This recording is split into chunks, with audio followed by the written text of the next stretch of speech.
I'm Greg Giuliano. I'm an executive coach, organizational change consultant, and author. I believe leaders have the power to shape the future and change people's lives.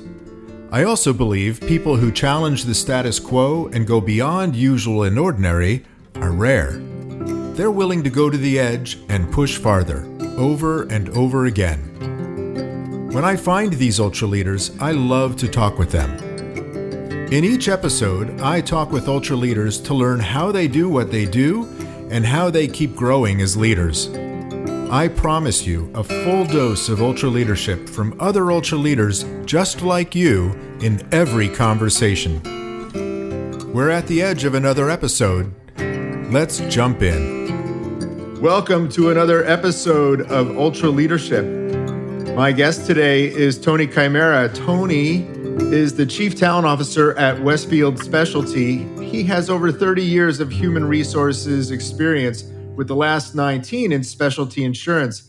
He's based out of Alpharetta, Georgia. It's a little warm there today, like it is here. He also serves on the WSIA Diversity Foundation, the WSIA Internship Committee, the MRIA Advisory Board, and the Advisory Board of Troy University's Risk Management and Insurance Program. Prior to joining Westfield Specialty in 2021, he's employee number 2, by the way, Tony held talent and HR leadership positions at Sompo International, Axis Capital, MetLife, and Sybase. He earned his MBA from the University of Georgia and his BS in management from Auburn University. Tony is a lifelong fan of all Buffalo sports teams, in particular the Bills, go Bills, and the Sabres, as well as the University of Georgia. In his free time, he enjoys reading and spending time with his wife and 3 boys. He has not a moment to spare in his life. Welcome, Tony. Thanks so much, Greg. Thanks for the night. It's so good to have you here. All my friends in Buffalo are glad I've got another Buffalo Bills fan on the program. Yeah, everyone from Buffalo is good people in my experience, so you can't have enough of them. 100%. 100%. So we had a great conversation before we came on and switched on the mics here. So I want to jump right back into that because you've had experience leading organizations through change, and you're doing that right now as you're building this organization now. And so from your standpoint, what's the most challenging aspect of leading an organization through change? And what do we really need to pay attention to? Yeah, I mean, change is hard, as we all know, regardless of kind of where you are, big organizations starting up like we've been over the past couple of years. I think the most important thing is kind of stay true to who you are as an organization. So something that I focused on with the president when we started here was really from the start, we laid out what are the business objectives we have? What's the culture that's going to support those business objectives? And then everything that you build has to be aligned with that. So like in my space, it was, in addition to HR, I have marketing. So it was what messages are we sending from a marketing standpoint, both internally and externally. From a talent HR standpoint, alignment of those key processes. Because the thing that we hear as we're out in the recruiting market most often is my rewards don't tether to what I'm being held accountable for. I'm not getting feedback. The benefits don't support the workforce we're trying to keep or attract. And, I think that sounds pretty obvious, but so many companies lose sight of that. And, whether it's paying attention more to a bottom line or whether it's just, quite frankly, HR isn't engaged enough with the business to have those linkages and that alignment. It's the hardest thing and it's the easiest thing, depending on how you look at it. But I think that's how you keep people at the end of the day, is really having alignment. Because when those alignments and linkages break, people, trust erodes and people wonder, like, where are we going organizationally? So in addition to having the linkages, I think it's important to remind people that they're there, and that's why they're there. We're all on the same team. We're all pointed in the same direction. 100%. And that's not a one-time thing, right? So, keeping people aligned That's iterative, repetitive work. That's all the time. That's a huge chunk of your time and your focus. Yeah, absolutely. And I think it's important to be honest with yourself because there are going to be times where you do stray. It's not purposeful, but if you have open lines of communication with your leadership and your employee base as a whole, and you have trust, they're going to tell you, this does not make sense to me. And you go, okay, well, let's fix it then. But you have to have, again, the openness to not believe you're the smartest person in the room and devote the time to have those open lines of communication.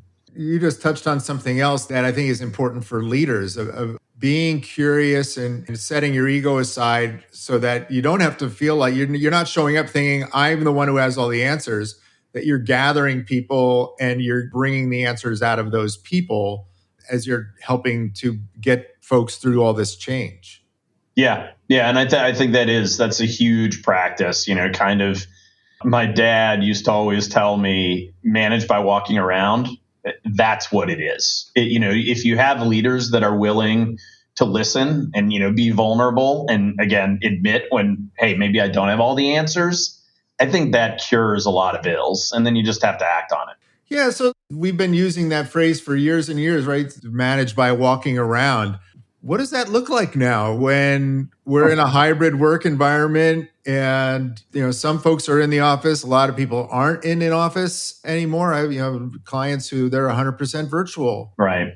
And so defining that for the 21st century to our, this new normal that we're in, what does that look like? Yeah. The dreaded hybrid question that comes up every time. I think number one, companies are struggling with that. So I think, it goes back to what I said earlier, which is I think you have to have a connection with your employees. And, there's, in addition to being a fan of a lot of things, I grew up being like a Star Trek fan. So if anyone knows Star Trek, there's this alien called the Borg, and they kind of modulate their shielding over time, and you have to figure out a way to kind of penetrate the shielding. I think it's the same with communications in this hybrid era.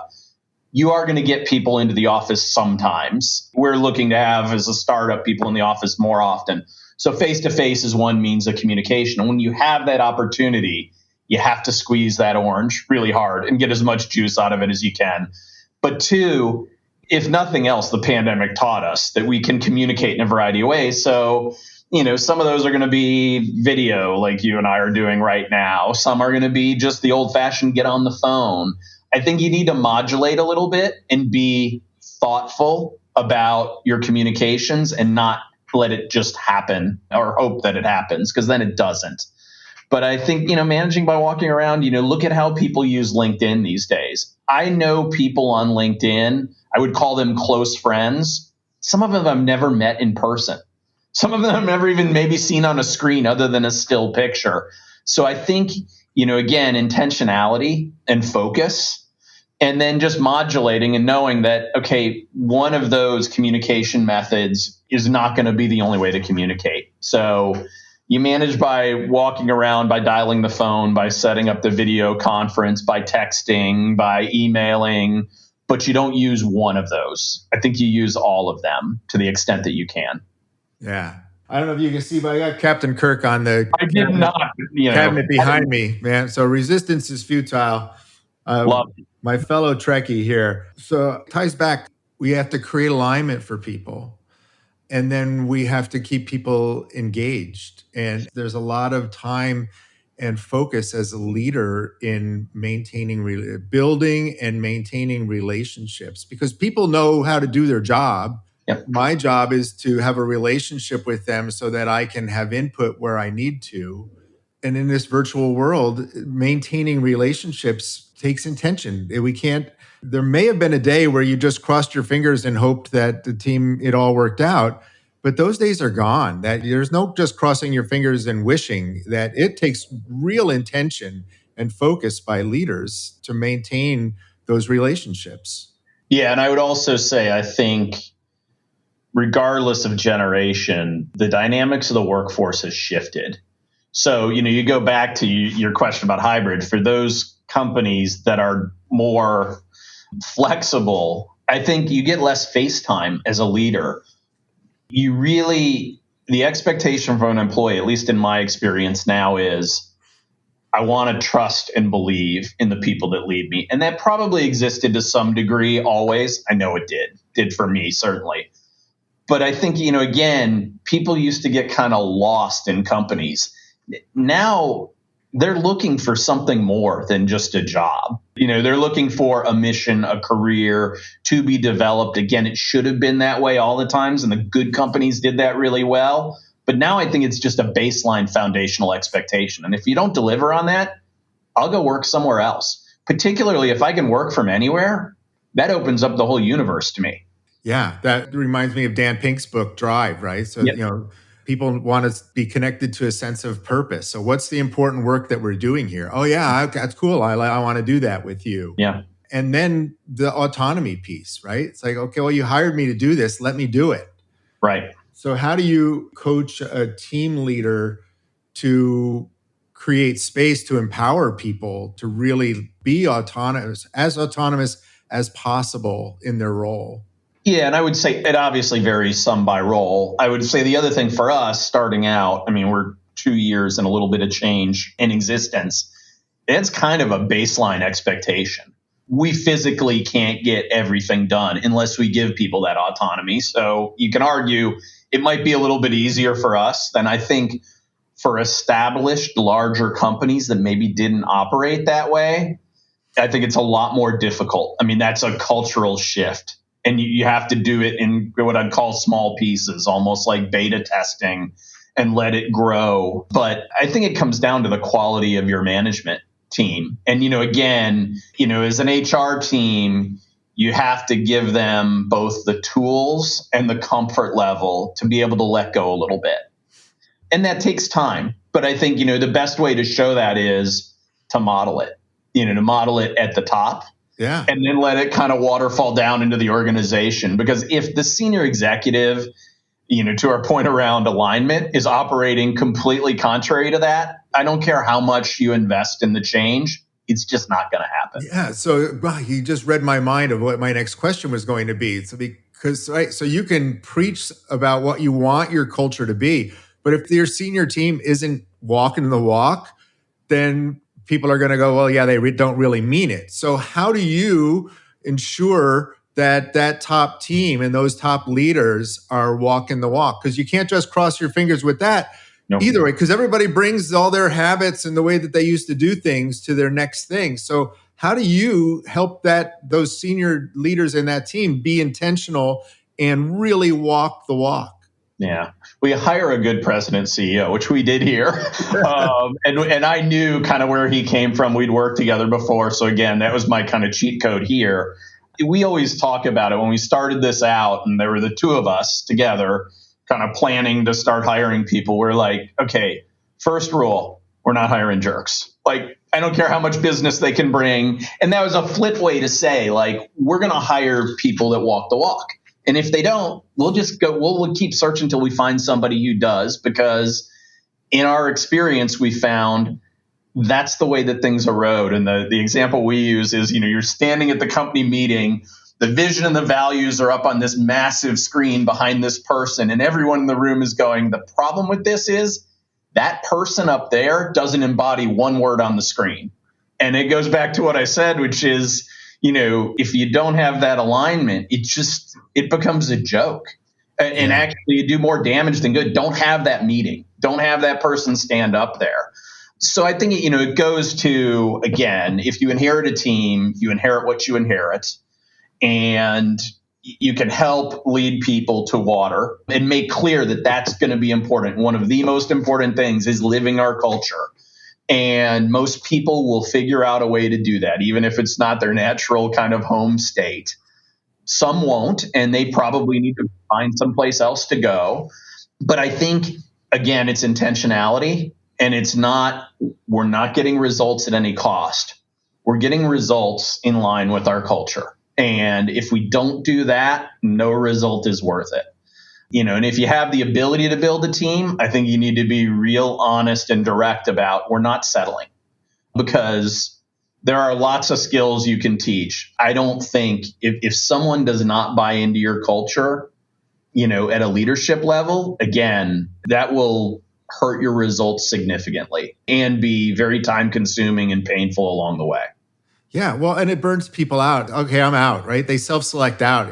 So if you're not really walking the walk and being intentional with your team of, hey, this is how we're going to treat one another. This is how we're going to communicate with one another. This is how what all of our stakeholders can expect from us all the time. And that we are intentional, that we hold those commitments and when we check in on them all the time. And Right. that doesn't just happen. That's part of my job as a leader, is to make sure that, are we staying true to that? Yeah, I agree. So I think as a coach and a consultant, that I don't so much as teach people things as I get people to think about something and rethink about something. Oh, why do you do it the way you do it? Okay, well, let's rethink that. Is it still working for you? And then if it is, great, let's lean into it. If it's not, then what's the change that you might make, right? So that process of rethinking and resetting. How do you keep growing as a leader? To your point earlier about curiosity, I'm kind of voracious about both.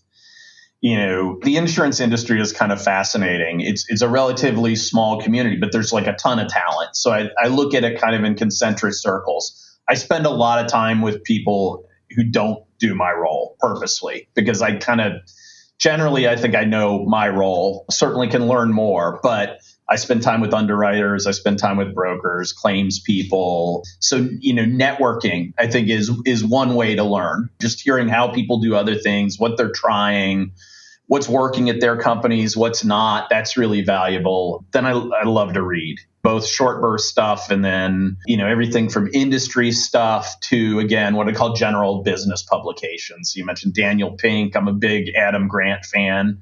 There's a bunch of stuff like that I think you can just take stuff. And, the dual purpose of that is I can use that with my leadership team too and say, hey, here's something we really should, as a team, spend some time with and evaluate. Like, is there something in here we can take away and apply? So I think that learning, networking, and, spending time internally too, to my earlier point, whether you want to call it formal reverse mentoring or not, like we have an internship program, we have a trainee program, and that's a workforce planning. That's part of our workforce planning strategy. But it's within the insurance industry. If you look at demographics, we're an aging industry. I mean, it's an imperative for the industry too. So I think hearing from people that are coming into insurance is really valuable too. So kind of every tool in the toolbox and just being open to new ideas, because most industries and most roles and HR, I would say, can be pretty insular unless, again, you find opportunities to broaden your horizons. Yeah. So I love hearing you say how much you are doing both formally and informally to keep developing as a leader.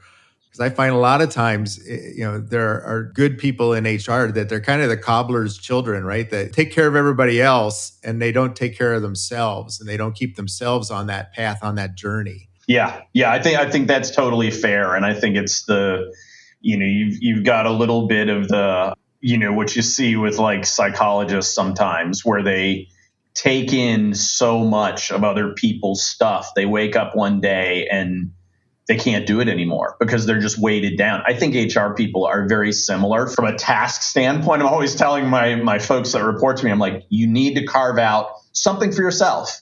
Like, let's figure out what it is, because we're always kind of fixing other people's stuff. Absolutely. So I think that's hugely important. And it's funny, HR, legal, and finance, I think the commonality with it is very rarely do you hear like, thank you, that's awesome. It's just an expectation. So I think, again, however you need to recharge and bring in new and fresh ideas, whatever that mode is, that needs to happen. I mean, for everyone, not just obviously HR and talent. Absolutely. But especially those who are in roles where your job is to help and you're with people all the time, that maintaining your energy so that you can stay focused and stay engaged is important. And so if you're running on fumes, you're not going to be much help to anybody else. So that resilience practice is critical. How am I staying fully charged so that I can be of service to other people? So This has been fantastic. I like to finish all the conversations that I have when I'm coaching folks or when I'm hosting a meeting with a team. I like to close with an expression of gratitude just because it's good for our brains. It makes us feel better to hear it. And so I want you to hear that I am incredibly grateful for our conversation today and for getting to know you and for learning and being reaffirmed of, oh yeah, I love that. That's a great idea. I need to remember that. So thank you so much for sharing some of your wisdom with us today. I appreciate it. I'm going to give you the final word. What are you grateful for today? Yeah, I mean, certainly family and friends and colleagues. I'm grateful to work at a place that recognizes that, like, talent is kind of organizationally what we do. I mean, our president says all the time, talent wins the day. I mean, every time he says that, I'm like, how cool is that? I mean, how many places have people been before where they're like, I need a seat at the table? I work with fantastic people that I learn from every day. So I'm grateful for that. I'm grateful for the time on this as well. I appreciate getting to know you, Greg. Oh, it's been fantastic. Thank you, my friend. All right. Well, that is another episode of Ultra Leadership. Thanks for listening, and we will see you next time. If you're enjoying Ultra Leadership, please take a minute and give us a review wherever you find your podcasts. And please stay in touch. Sign up for our Ultra Leadership newsletter at ultraleadership.com. Now, before you jump to your next meeting, I invite you to reflect on what you heard today. What stood out for you? What insight might you want to incorporate into your leadership practice? Until next time, remember, as a leader, you always have the power to shape the future and change lives. So go to the edge and push farther. Thanks for listening.